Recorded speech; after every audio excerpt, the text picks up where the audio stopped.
কি মনে করে গো, কেন এসেছো? আচ্ছা মেয়েটা সত্যি,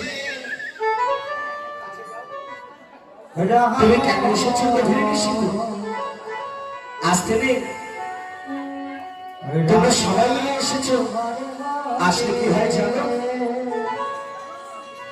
যখন একবার এসেছো, সুস্বাগতম হে মহাভাগা, ওহে ব্রজের ব্রজ সুন্দরীগণ, তোমাদেরকে আমি স্বাগত জানাই।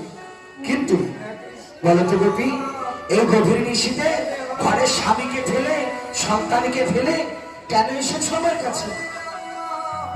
তোমরা না কুলের কুলবধূ, তোমরা না পরস্ত্রী, তোমরা না আহিরিনী গোয়ারিনী, কেন এসেছো গোপী? আসলে কি হয় জানো, গোবিন্দ বলছে শোনো, এটা রাসের সুর।